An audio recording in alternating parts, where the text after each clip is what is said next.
महादेवी मैं भी आपको औषधि देती हूँ।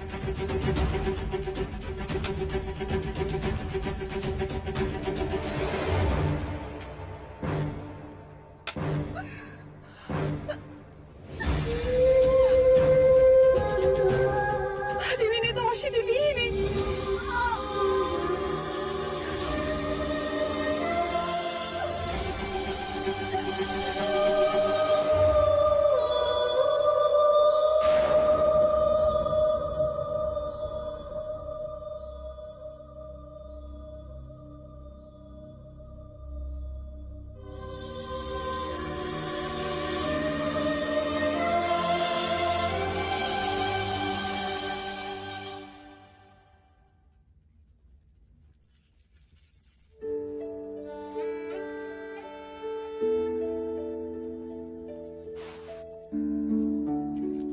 आपके गर्भपात का समाचार सुनकर बहुत पीड़ा पहुंची है मुझे।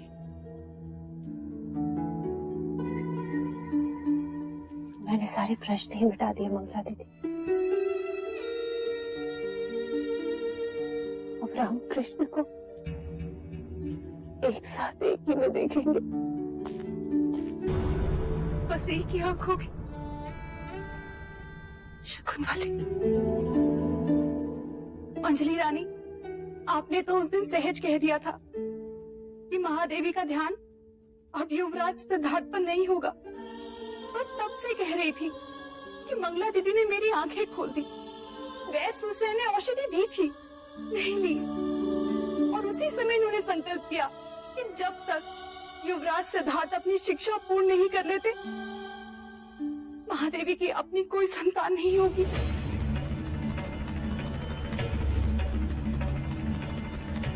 इतना बड़ा त्याग।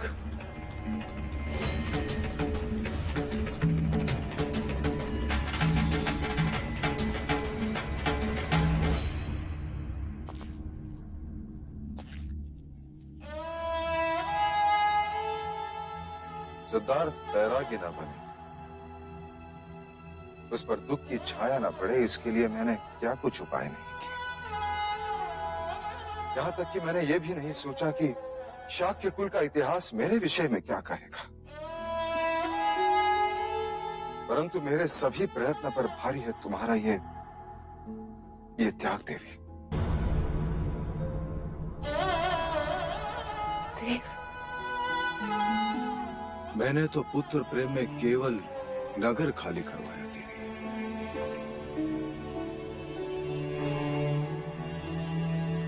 परंतु तुमने युवराज सिद्धार्थ के लिए अपनी कोख खाली कर दी। ये प्रमाणित कर दिया कि संबंध केवल रक्त से नहीं, प्रेम से भी बनते हैं। तुम्हारे जैसे मां का दृष्टांत कदाचित ही आने वाले इतिहास में कोई होगा। तुम्हारी इस भीष्म प्रतिज्ञा पर मैं नतमस्तक हो देवी।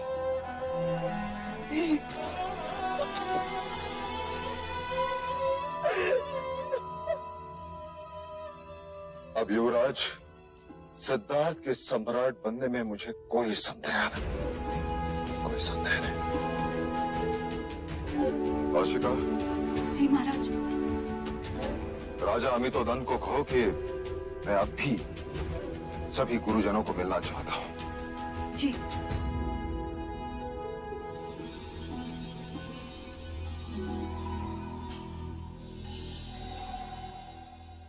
गुरुवर्य कौंडिन्य, कैसे चल रहा है शाक्य कुमारों का प्रशिक्षण?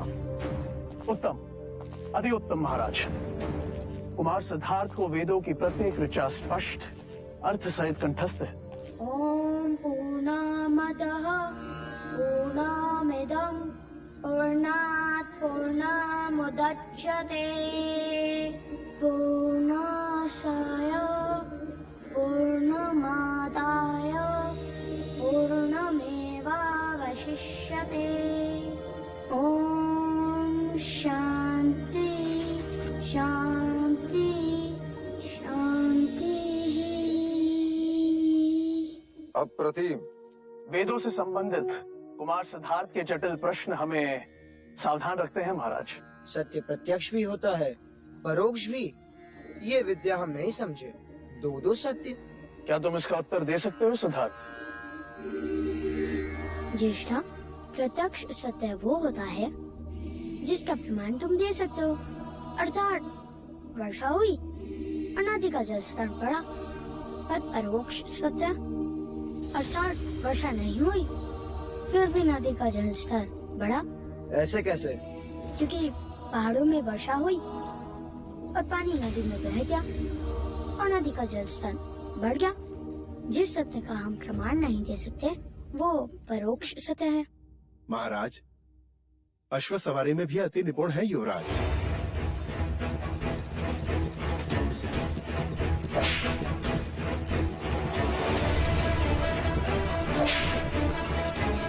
अश्व से मित्रता करना, उसके प्रत्येक संकेत को परखना, उसे थकाए बिना उस पर सवारी करना।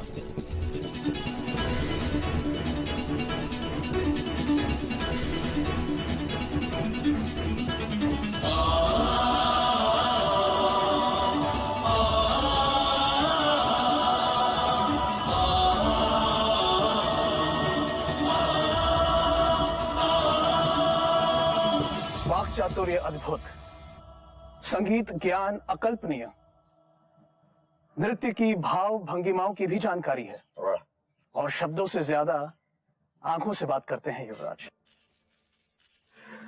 और शस्त्र अभ्यास आयुध विद्या में कितने पारंगत हैं युवराज?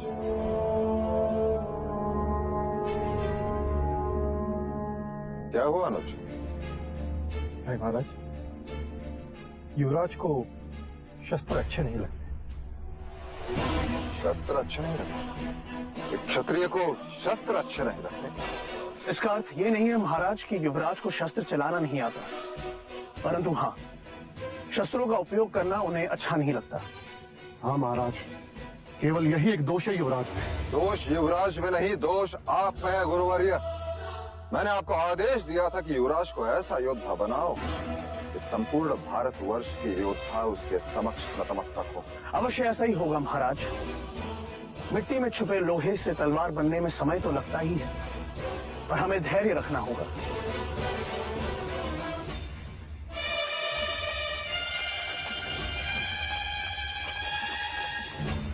ये आग कैसे लगी? गुरुजी, हम कुटिया बना रहे थे, अचानक देवदत्त भैया ने आके उसमें आग लगा दी। हाँ गुरुजी, उस वक्त चलना कुटिया के भीतर था। देवदत्त, देवदत्त, क्या तुमने ये किया? हाँ, क्यों? आपको पाप से बचाने के लिए। कुटिया बनाते समय अछूत चन्ना ने मदद की थी, इस कारण। केवल इस कारण तुमने कुटिया जला दी? हाँ गुरुजी, अछूत के हाथों बनी कुटिया में आपको कैसे रहने देता? देवदत्त, तुम्हारी गुरु भक्ति से मैं बहुत प्रसन्न हूँ। आज से तुम्हें एक अधिकार देता हूँ, मेरा मल मूत्र तुम उठाओगे।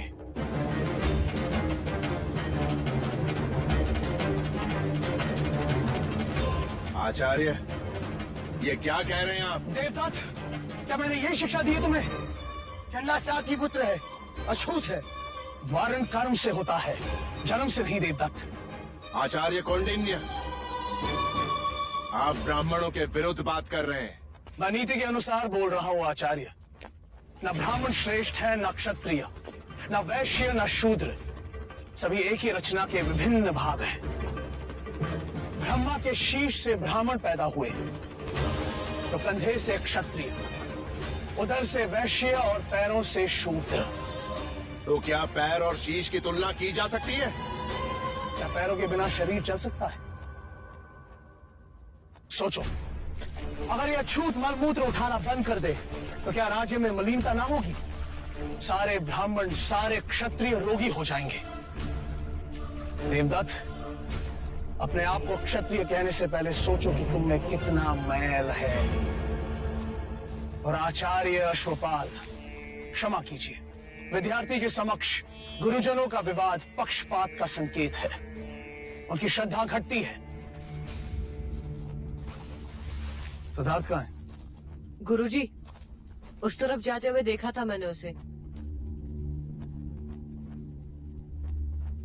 देवदत्त, ये कुटिया तुमने चलाई है, अब तुम ही इसे बनाओगे।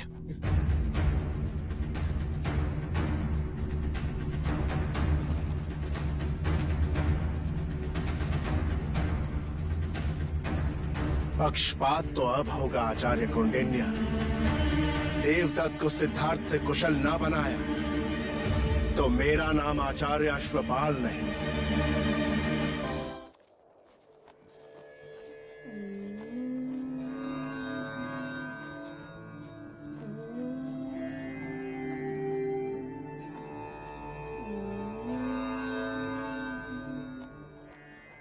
सिद्धार्थ, तुम यहाँ क्यों चले आए? आप ही की तो सीख है आचार्य। क्रोध अग्नि स्वरूपा है और ध्यान जल स्वरूपा। क्रोध नष्ट करता है और ध्यान श्रेष्ठता बढ़ाता है। यदि मैं वहाँ होता तो ज्येष्ठा पर क्रोध कर बैठता, इसलिए यहाँ चला आया। सच कहा तुमने। आज मैं भी तुम्हारे साथ ध्यान में बैठना चाहता हूँ।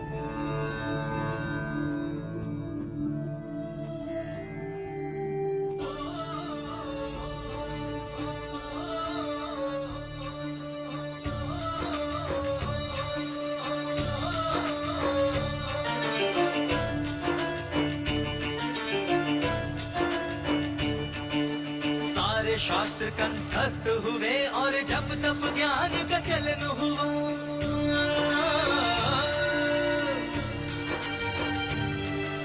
छोटे से बड़े, बड़े से छोटे, बिंदु सिंधु का मिलन हुआ।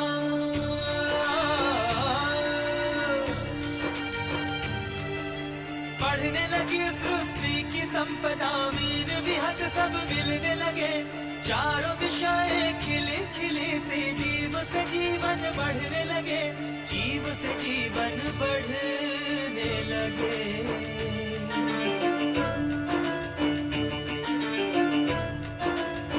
हो गति अश्व की, मति मनुष्य की, युद्ध नीति तलवार प्रहार।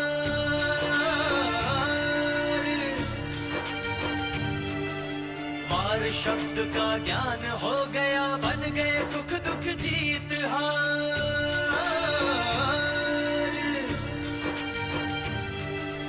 हवन ज्ञान का पूर्ण हुआ, विकसित हुआ ज्ञान भंडार। देखते देखते खिलने लगा, बीज से उपवन का श्रृंगार, बीज से उपवन का श्रृंगार।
जंगल है, इन्हें बोओगी तो सारा देवता पुष्प से खिल जाएगा। देखो सिद्धार्थ, तुम्हारे दिए हुए बीजों से पूरा वन खिल गया है। मैं आ रही हूँ कपिलवस्तु के कुमारों की परीक्षा देखने।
क्या सोच रही?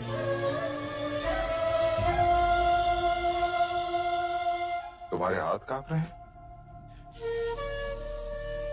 हाँ देव, इस समय मेरा हृदय गगन ढोल से भी अधिक आंदोलित हो रहा है। जिज्ञासा तो सभी को है महादेवी।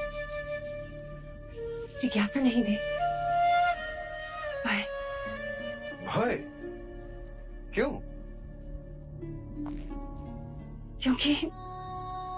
क्योंकि आज सिद्धार्थ के साथ साथ मेरी भी परीक्षा है।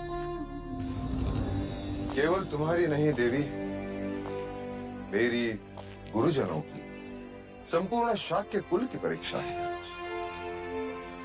आज कपिल वस्तु के भविष्य और असित मुनि के वचन दोनों को परखा जाएगा।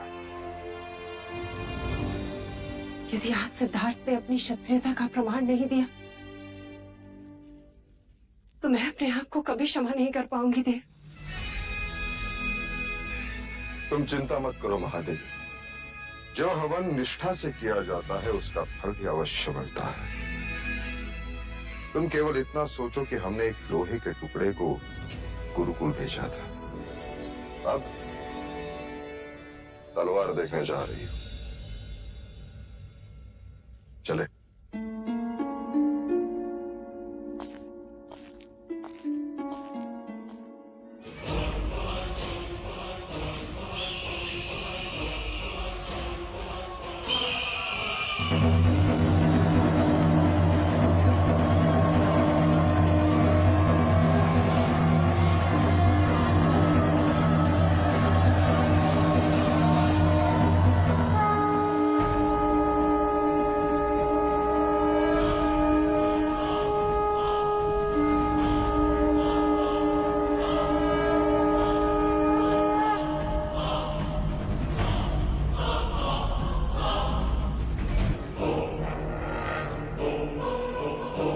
अवसर है राजा देवदत्त, तेरी तलवार पूरी तरह से सिद्धार्थ पर भारी है, समाप्त कर दो उसे।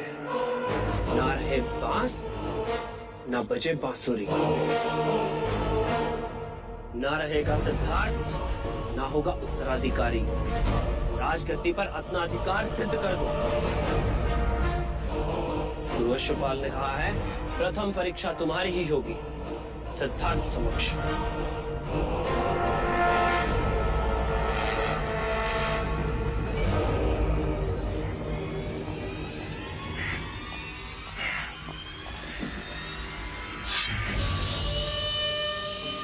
तो ये तलवार सिद्धार्थ के रक्त से भीग कर शांत होगी।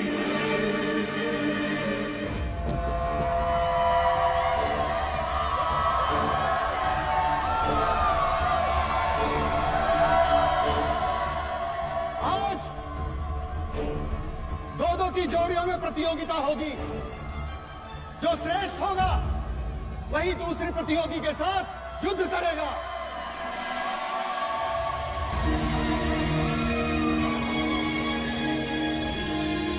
प्रथम चरण की प्रतियोगिता आरंभ की जाए।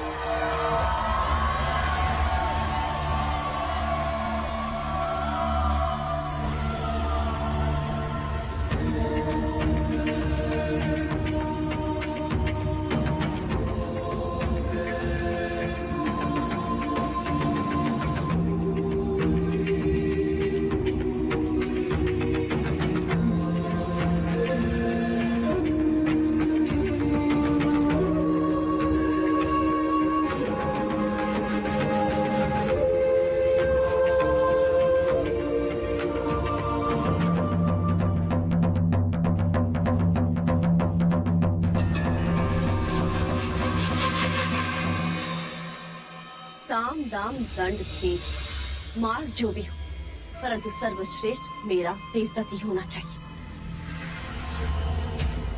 नहीं तो अश्व के पैरों में तुम्हारा मस्तक होगा अश्वपाल।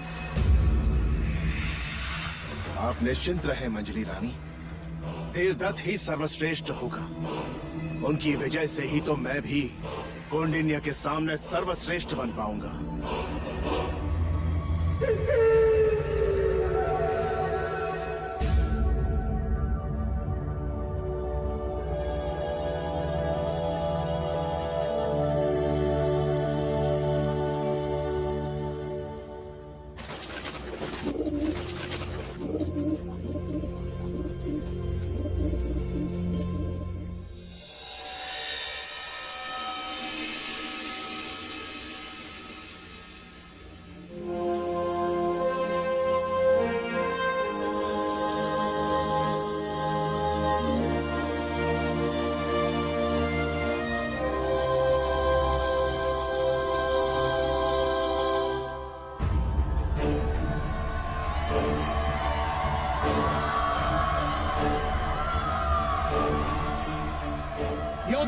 पूर्व परिचय देना पक्षपात होगा।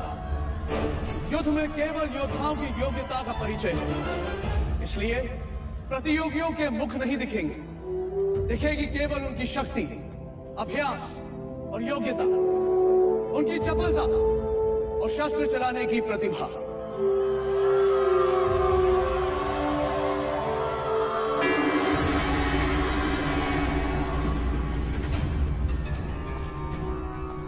अपने शत्रु को समाप्त करने की तैयारी कर लो देवदत्त। राजगद्दी और तुम्हारे बीच केवल एक तलवार जितनी दूरी है।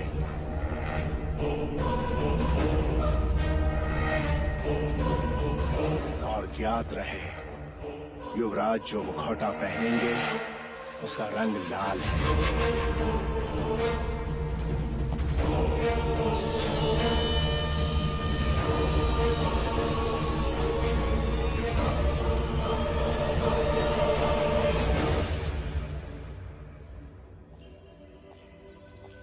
सिद्धार्थ,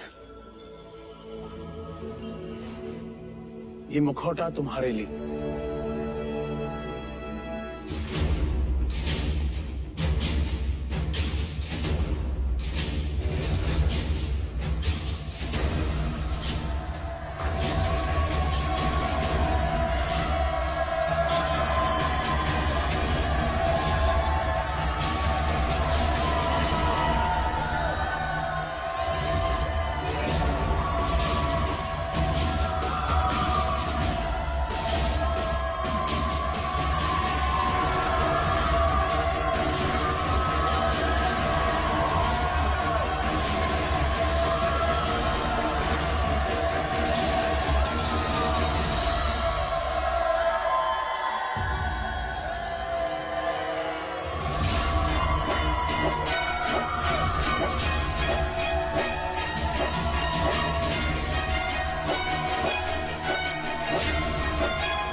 कुमार देवदत्त का हर प्रहार युवराज पर भारी है आचार्य कौंडिन्य।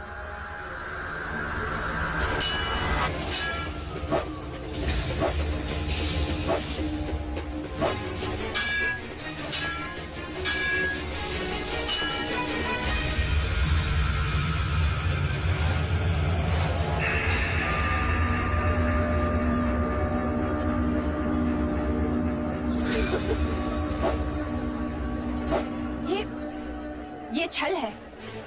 युद्ध में सब क्षमा है प्रजापति, किंतु यह केवल प्रतियोगिता है।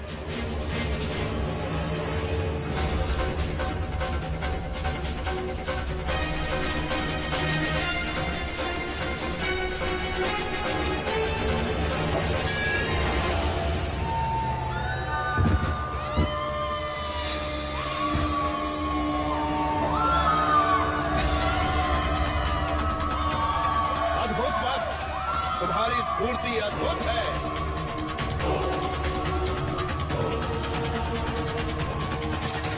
क्या कहना है आचार्य कौंडिन्य देवदत्त के बारे में? निसंदेह अद्भुत प्रदर्शन था।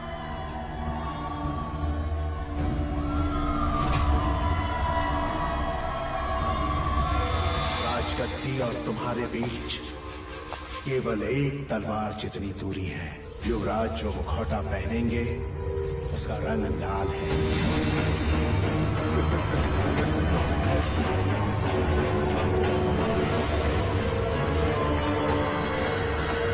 अरे क्या करोगे तब?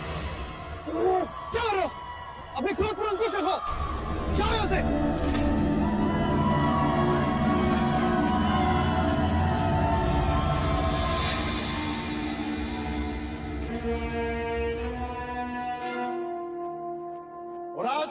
प्रथम प्रतियोगिता के विजेता है युवराज सिद्धार्थ।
युवराज दिखाई नहीं दे रहे। और अब आज की दूसरी प्रतियोगिता आरंभ होती है।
ये प्रहार क्यों नहीं कर रहा?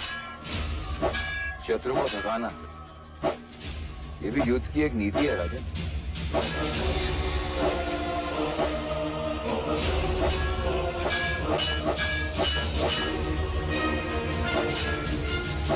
प्रतिभा करो, ये परीक्षा है, प्रतिभा दिखनी चाहिए।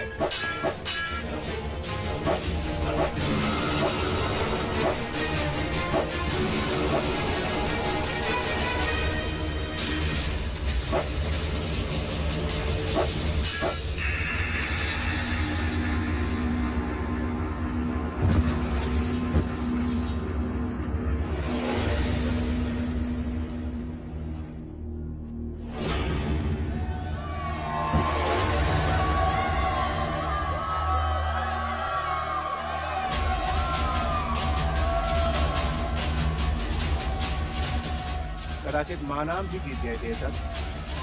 अब कोई अंतर नहीं पड़ता कि किसकी जीत हुई और किसकी हार। सिद्धार्थ की पराजय हुई, यही हमारी सबसे बड़ी विजय है। पता नहीं महाराज को जब ये मालूम होगा तो क्या होगा। सिद्धार्थ। और आज के एक और विजेता है युवराज सिद्धार्थ गौतम।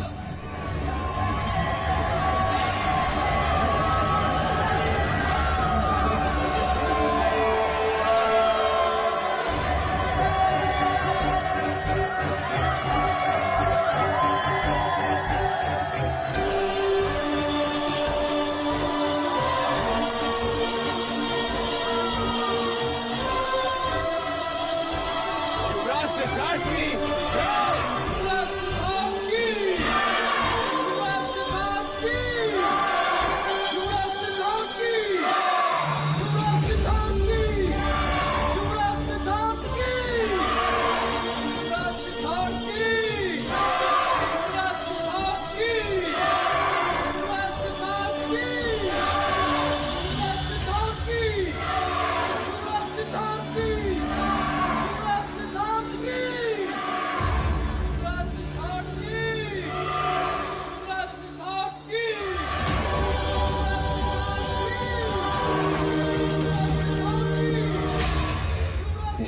मतलब वो लाल मुखौटे में सिद्धार्थ नहीं था? कपट हुआ हमारे साथ।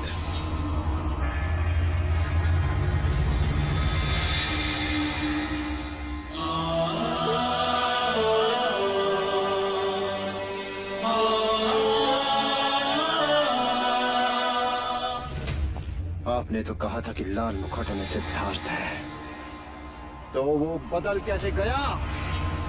इसका उत्तर मैं देता हूं आचार्य अश्वपाल।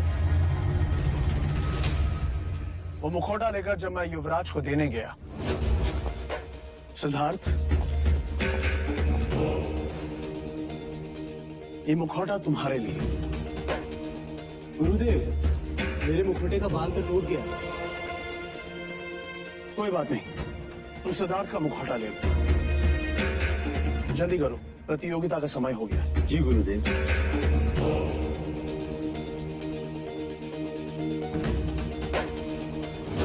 गुरु के लिए प्रत्येक शिष्य समान होना चाहिए।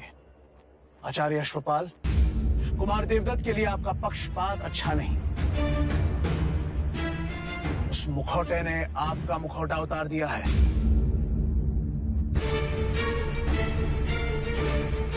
और कुमार देवदत्त, अपने क्रोध पर अंकुश रखो, वरना किसी दिन इस तरह फंस जाओगे कि कोई गुरु तुम्हें बचा नहीं पाएगा।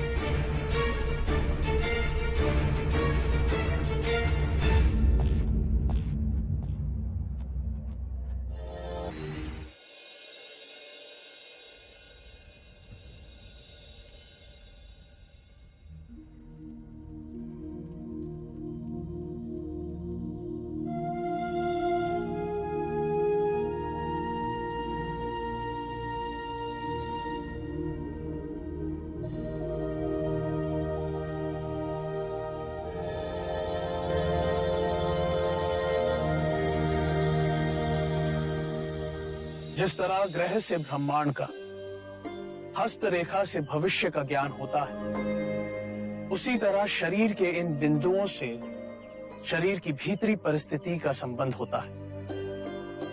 जैसे नाड़ी परीक्षा से चिकित्सक को हृदय की गति का ज्ञान होता है।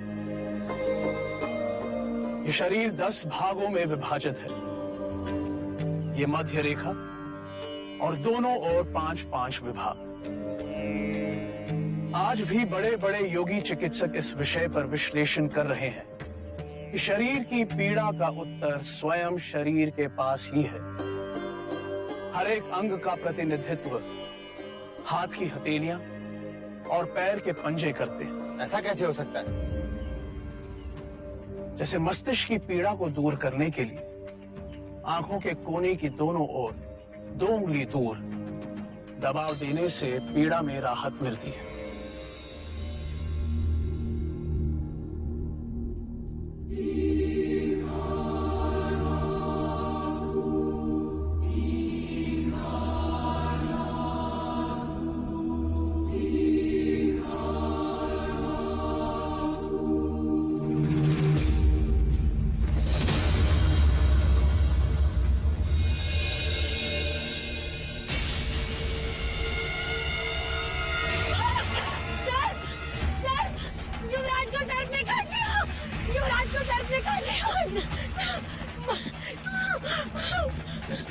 महाराज, युवराज को सर्प ने काट लिया।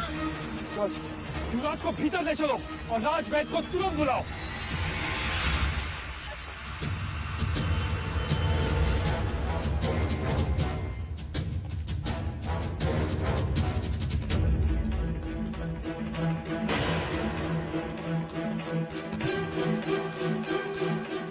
वैदराज, युवराज को सर्प ने काटा है, मैंने देखा। परंतु इनके शरीर पर सर्पदंश का तो कोई निशान नहीं है। तो फिर सर्प देखकर डर गए होंगे युवराज, तभी तो बेइज्जत हो गए।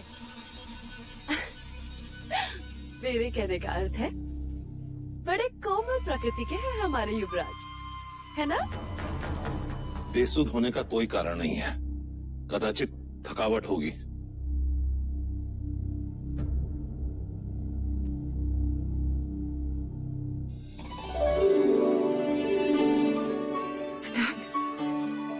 अब कैसा लग रहा है युवराज? कुछ नहीं। कुछ नहीं तो अचानक बेसुध कैसे हो गए? चिंता का कोई कारण नहीं है पिताजी। सिद्धार्थ पुत्र। माँ, इस समय मैं आपको कुछ भी नहीं बता पाऊंगा। मुझे तुरंत आचार्य कौंडिन्य के पास जाना होगा। चलो चलो। सिद्धार्थ ये तो बताओ हुआ क्या? निश्चिंत रहे पिताजी, लौट कर बताऊंगा सब कुछ।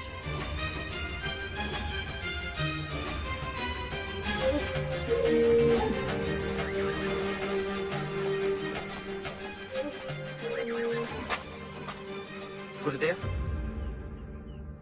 प्रणाम। गुरुदेव, मैंने मनुष्य शरीर के बारे में एक बात खोज ली कि शरीर के कुछ बिंदु दबाने से मनुष्य बेसुध हो सकता है। क्या? जी गुरुदेव, देखिए।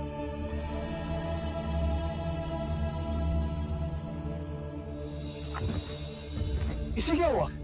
चिंता की कोई आवश्यकता नहीं है गुरुदेव, कुछ पल पश्चात इसे सुध आ जाएगी। कैसे कह सकते हो? प्रथम प्रयोग मैंने स्वयं पर किया गुरुदेव। कल रात में बेसुध था।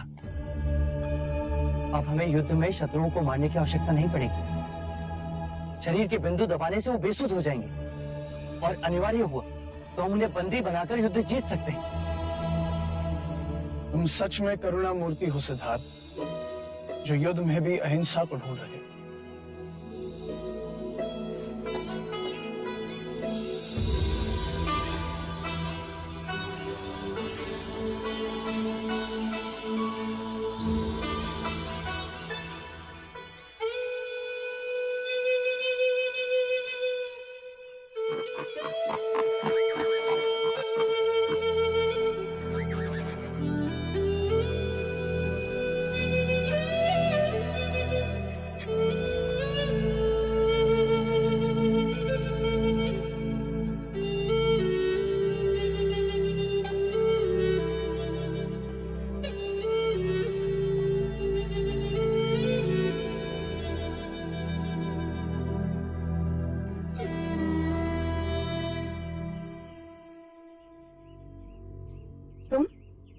तुम कब आए? जब आप बांसुरी वादन में लीन थी। माँ, मैंने बहुत बार देखा है, जब भी आप आनंदित होती हैं या निराश होती हैं या जब स्वयं को अकेला पाती हैं, तो आप इस पेड़ के नीचे आके बैठ जाती हैं। आप क्यों बैठती हैं माँ? इस पेड़ में ऐसा क्या है? ये माया है, मेरी बड़ी बहन। इस पेड़ का नाम मैंने माया रखा है।